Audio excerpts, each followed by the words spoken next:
Hi, I'm Lisa. I'm Michael. And this is MichaelLisaWhite on YouTube. So it's been said that your attitude will determine your altitude in life. Like a bird. Cuckoo. Cuckoo, cuckoo.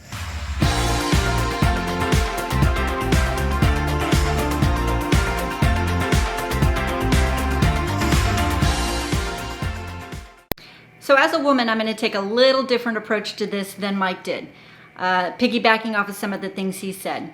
What I'd really like to focus on is how you feel affects your attitude.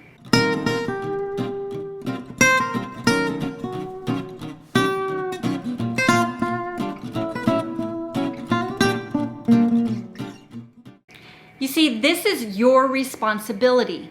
Have you ever been around someone who is always just talking about how bad their life is, all the negative things that are going on in their life, how much they have to do, how little bit of time they have? Or those people at your job who say, man, if this is all they pay, I'm coming in at 8 and I'm leaving at 5. Makes you really excited to want to be around that person, right? See, maybe you need to refine your attitude.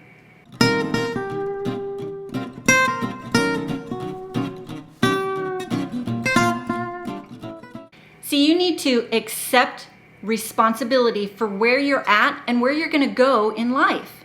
Maybe you need to recreate yourself and start looking at yourself like, I'm in charge here. Then you come to a point where you look at your job like, man, I'm always going to show up early and I'm always going to stay late because I'm investing in my future, no matter what they pay.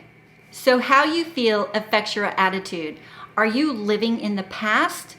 Are you living things from your past day after day? Or are you allowing those lessons to instruct you and teach you what not to do, how to move forward? Maybe you're way in the future. Is it instilling fear within you? Is it preventing you from taking any kind of action? Or is it encouraging you and giving you a vision to move forward today? See, if you knew the answers to everything that was coming, if you knew that your effort was going to pay off, it would make it a lot easier to take some action today, right? It would help you face your fears, help you have those good feelings so you have a good attitude today. But life is not always like that. Today, you have to develop a great attitude to push you through into your future. See, all of the answers, they come through the suffering and the pain and the frustration that we've dealt with in the past. Your attitude helps push you through the unknown of today. And like Mike said, your attitude affects your family, your friendship, your work relationships, your business, your community. And having a bad attitude is like a disease. It will spread.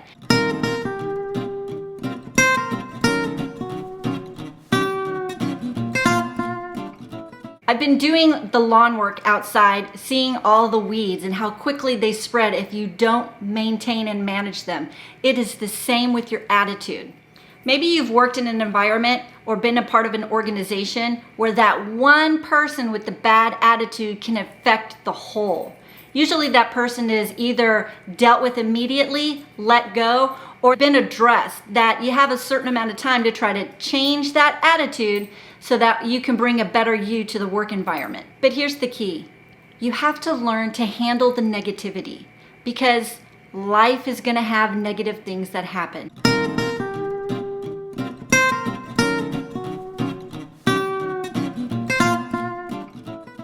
You're going to have adversities. You're going to have challenges. You're going to have disease. You're going to have illness, death. It is going to occur in your life. Nobody's life is perfect. So you have to learn how to manage the negativity.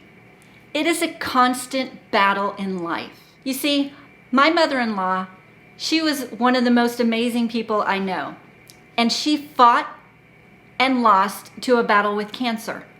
But her attitude around that whole thing was incredible. You would have never known that she was sick. Yeah, she struggled and she had days where they were pretty bad. But for the most part, she had such an incredible positive attitude about how long she was going to live, what she was going to bring to her day, how she was going to be around her family, how she was going to enjoy life for as long as she could. And it was amazing. It was addictive to want to be around her and to hear her and to listen to her because she had such a great attitude. Now, that doesn't mean she didn't suffer. That doesn't mean that things were really bad at times. That doesn't mean that her hair didn't fall out. That doesn't mean that she didn't go to chemo and radiation. That didn't mean that she didn't suffer. She did all those things. But the doctor said, we're not going to give her very long. And she ended up living for many years after that. She had wonderful times with her family. She had wonderful times with her friends. She posted things on Facebook and Instagram that were absolutely hilarious that you would never expect to come out of her mouth. What I loved about her most is just her incredible desire to embrace life, even with where she was at. And that attitude carried her through some of the toughest times. And we got to walk beside her and see that.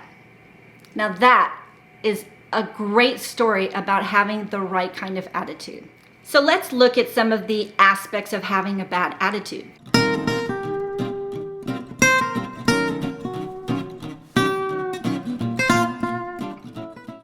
It can affect you by neglecting anything's even wrong. Maybe you're a drifter and you're drifting through life, kind of complacent, not really picking a direction to go in. Maybe it's indecision or worry. Maybe you're overcautious or pessimistic. Are you the kind of person who looks at a glass and says it's half empty instead of half full? Maybe you're the kind of person who looks at that glass and sees all the spots on it before you can even determine if it's half empty or half full. But the biggest one is complaining. That is death for your attitude. It is tough to uplift those type of people who are the complainers every day. If you go to your work or a job and it's up to you to uplift those people, it's a challenge, let me tell you, to do it on a daily basis. Most companies are looking for the tough people, the people who already have passion and purpose because they're already striving in a direction, they're already moving towards a goal. It's much easier to have them around you and inspire them than to have to pull someone up off the ground and lift them up every day. Or if you're complacent with where you're at. A lot of people are happy just being where they're at. They don't have any forward purpose. They come home, they make their dinner, they have a glass of wine, they watch their favorite show, they get up, they shower, they go to work, they come home. So it's a repetition of complacency. In order to counter that, you've got to work on your attitude. It's all about how you feel about yourself, how you feel about life. What are you thinking and feeding your mind? See, we have learned to give life 100%.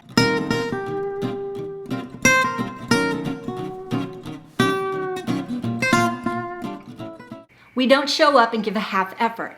Whether we're at home doing laundry, at job, we're speaking at an event, we're taping for a YouTube video. We want to make sure that we are giving 100%. 100% in our marriage, 100% with our friends, 100% with our family. Whatever it is, we're going to do it with 100%. You see, on November 5th of 2000, my husband and I awoke to a burglar at the foot of our bed. And instead of leaving, this person came back into our room and stabbed us almost to death. That was a life-changing moment for us. And yeah, it was tough to get through. It was hard. It challenged us. This was not the first time we faced our death. And we have been through many, many challenges prior to this, but this did really test us. Thank God at that moment, we had already been working on ourselves and had a purpose-driven life. But see, we were not going to be the people who hid in the corner, afraid to do anything, afraid to live our lives. It did take 10 years for us to get through that, to work through all of the things that were accompanying us, the fear, the PTSD, recovering physically, emotionally, mentally. It brought a lot of trauma into our lives. It changed us as people, and we had to learn who we were so we could start living life fully again. But we weren't going to be in the corner. Nobody puts baby in the corner, right? You see, life is risky.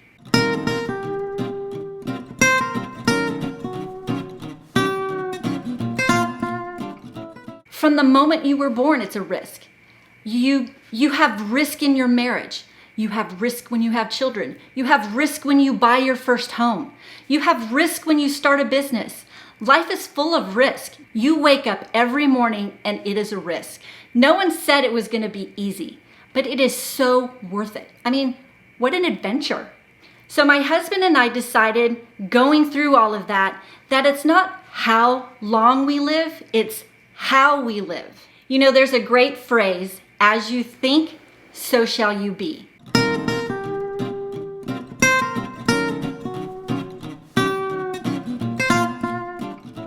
So what do you think about? You got to watch what it is that you're feeding your mind. And it doesn't matter how you get it. It could be through commercials, the news, social media. It could be from the books that you're reading. It could be from the people that are surrounding you at work, in your home life, in your personal life. However it's coming, you're still receiving it. You're still getting that information, and it still affects you. You see, we're in the process in our life now where we want to give. We want to give hope. We want to give inspiration. We want to give courage. We want to give the knowledge of what we've been through to others. But you can't give what you don't have.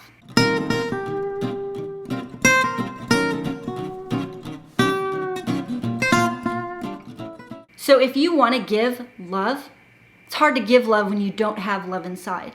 If you want to give power and success, it's hard to give that when you don't have it inside. If you want to give your knowledge to someone, it's hard to give that when you don't have it yourself. So the key is all about how you feel, your attitude towards the world. What are you doing to develop that? You see, if you start changing now, and you can change how you feel, how you think, how you act, how you relate, your attitude about things. It's all about the desire to want to do so and taking the small steps to make that happen. So all you have to do is take that one small step. So you work on it today, then you work on it tomorrow, and you work on it the next day. I challenge you to begin working on it today. Take that small step. What are you going to do to change your attitude? Imagine what it's going to be like in a year, in 5 years, in 10 years. Can you imagine the long-term effect of how that simple discipline today is going to affect your life and spread out into the lives of others? So I encourage you to start changing your attitude, to work on it, to make it an important part of your life.